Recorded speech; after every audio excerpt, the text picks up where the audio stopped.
Welcome, ladies and gentlemen, to another episode of Fallout 4 Contraptions Workshop. I am your neighborhood-friendly Oxhorn, and this episode is all about conveyors. Conveyor belts, conveyor elevators, everything that is found within the conveyor subsection I am going to demonstrate and explain.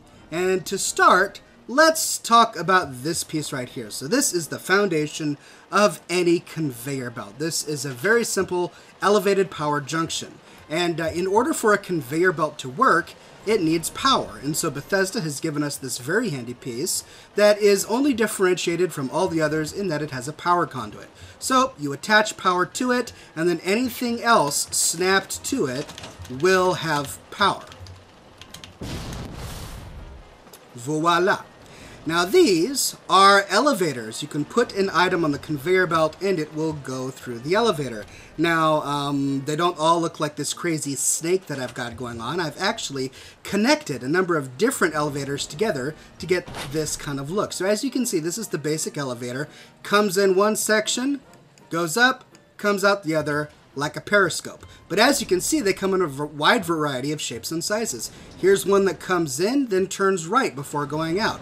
Here's one that comes in, goes up, and then turns back on itself before going out. Now, I want to show you how this works. So, let's generate a steel ball.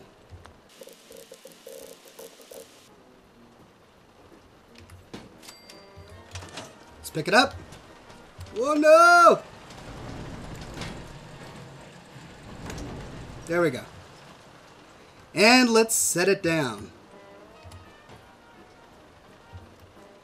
Alright, so the ball was not the ball was not a good idea. Let's find something else.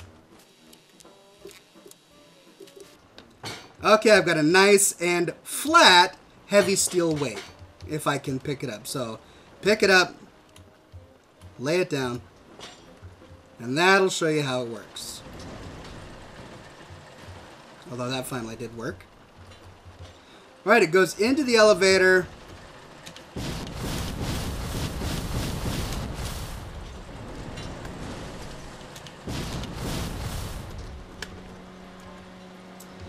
And it takes a little while because the conveyors have a lot to convey. But here comes the ball, and out it goes. Into the hopper, and then out the hopper. Steel comes down into the hopper, and then out the hopper. There's the steel ball right there, and there's the 10-pound weight. Now, so that's how elevators work, and that's how conveyor belts work. In order to get the conveyor belt to function, you need to attach it to a powered conveyor belt or some other piece of machinery that receives power. Now let's talk a little bit about this hopper. As you see, I attached the hopper to this conveyor so that when it went down the ramp, it had a place to go. But it immediately fell out again. And the reason is because it's attached to electricity. So if I were to remove the electricity, as you can see, the hopper turns itself off.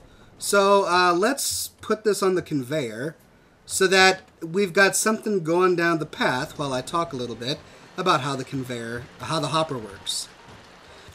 Sorry, what I meant to do is put it on an interval switch. So I've got an interval switch here. I'm going to connect it to the power, and then I'm going to connect the hopper to the interval switch and not directly to the power. As you can see, it's still closed because it doesn't have power. Now, we need to program the interval switch. So let's go to interval switch control, set on time, and let's say that after 2 seconds it turns on. And then set off time, and let's say that after 2 seconds, it turns off. That will give power to the hopper in 2-second increments. You see it's working. Open, closed, open, closed. And what'll happen is when the ball enters the hopper, it'll hold it until the time interval. There it is. Down into the hopper.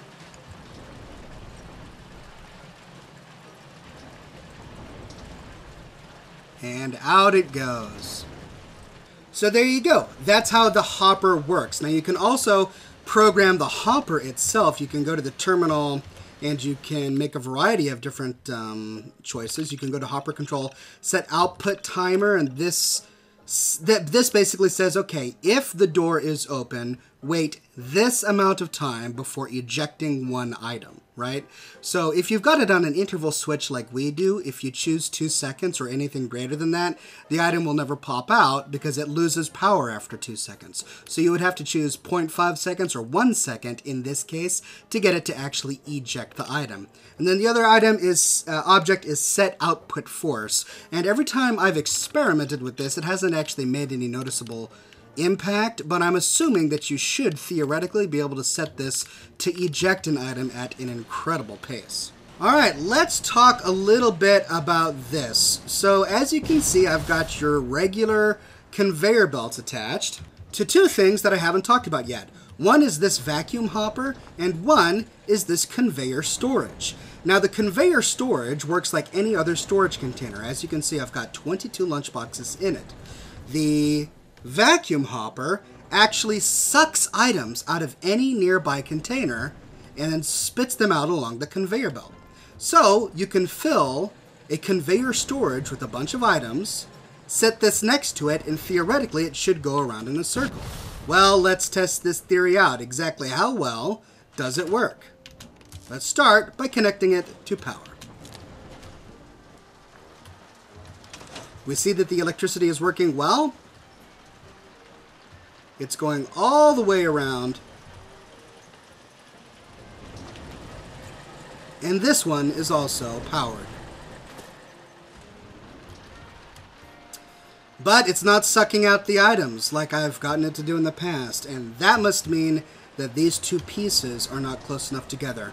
Alright, give me a second. I'm going to rebuild this with these 2 pieces closer together, and we'll see what happens. Alright, now they're closer together, and bingo! Look at that! It's sucking out the vacuum hopper. Now, I actually had to build it inside. You can see that the vacuum portal is actually clipping with the storage container. But that's what I had to do to get it to work. It's sucking the lunchboxes out of the storage container and spitting them around in a loop. You can actually see the lunchboxes get lower and lower and lower as being stored in the conveyor. But I've basically set up an infinite loop here because now it's being replenished. 0, 1, 0. Looks like 22 lunchboxes is the exact number to allow this particular conveyor to go on indefinitely. Now, I want to show you something else that's really exciting. This conveyor not only works with the storage, but it also works with your workshop. If you set it up next to your workshop and then attach it to electricity, watch what happens. Everything in your workshop starts to get spat out. Look at that. It's absolutely everything. It's just spitting everything out of my workbench. And look, it's not even clipping with the workbench. It's just positioned near to it. So there you go. That's pretty cool. If you want to set up maybe a conveyor belt that spits stuff out. Now, one of the things is that I haven't been able to find any piece that puts things back into the workshop. So this is less useful for someone like me who would like to set up an infinite machine that just constantly sucks things out of storage, then puts things back into storage. I can't do that with the workshop because I don't know of a way to put things back into it. But you can do it with the storage container because all you have to do is set up the vacuum right next to the storage container and it sucks it out, connect it to the storage container, and then it puts it back in, an infinite loop. So, love it. All right, let's talk a little bit more about some of the more complex tracks. So here we are, and you see I've got quite a little contraption thing going on. Let's talk about this right-hand side first. So let's grab this 10-pound weight and let's put it on the conveyor. Even though there's a branch to the left, it goes straight. That's because we don't have a diverter installed. Now this is a unique piece called a roller, and I have found that the rollers don't work all the time. Sometimes it works, sometimes it doesn't work. It works great on the conveyor, but when it gets to the roller, There you go. It kind of works, and then it gets stuck.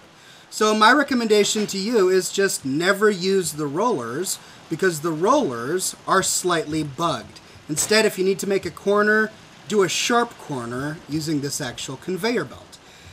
So that's that. Let's talk about a diverter. So we saw earlier that when I put the weight on here, it went straight. That's because there was no diverter diverting it this way. Now over here, I've got another one going straight and then another one going this way, but I also have this installed, and it's called a diverter right there.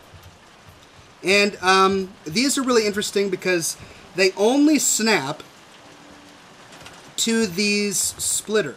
You see how I've got conveyor belt left branch?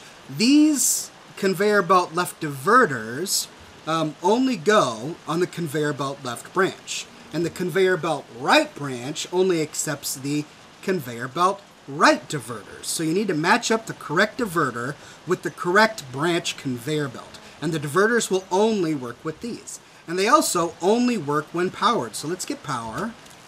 Let's power it up. And look at that. You see it start to work. Now, if I were to set something down, it would go along this path. And I'll show you exactly what I mean. Let's grab a carrot.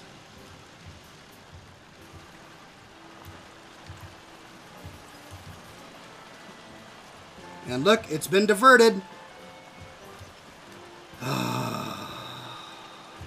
Let's try a 10-pound weight.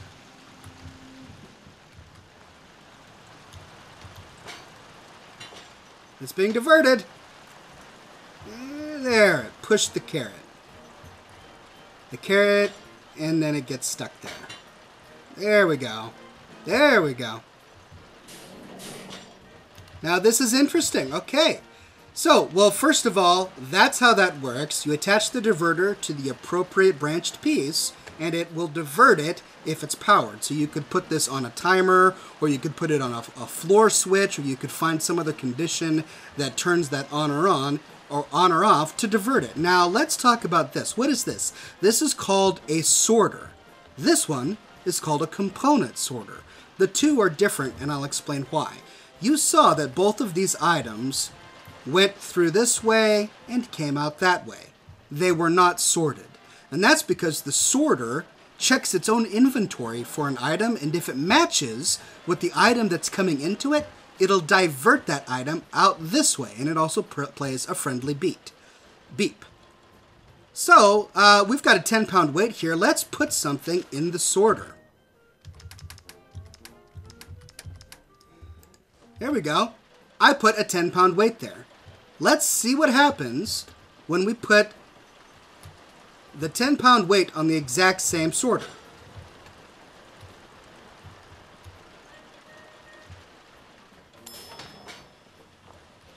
And there you have it, ladies and gentlemen. You heard the ding, and it came out this way instead of that way. This is where the carrot and the weight came out last time, but because I have a weight in the sorter, it recognizes it, it dings, and then it sends the weight out this way.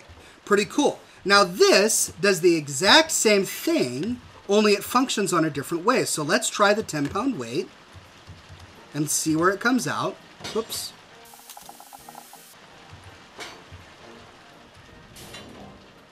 And it comes out the rear. But this is a component sorter. So let's see. What components are inside the 10-pound weight? Well, I know that lead is inside the 10-pound weight. So let's go to the component sorter. Let's go to our miscellaneous section, or our junk section, and look at that. I just so happen to have lead. Let's put that in there. And now this sorter is going to look through the components of any item on the conveyor belt and then sort it correctly. If it does not have lead, it comes out here. If it does have lead, it'll come out here.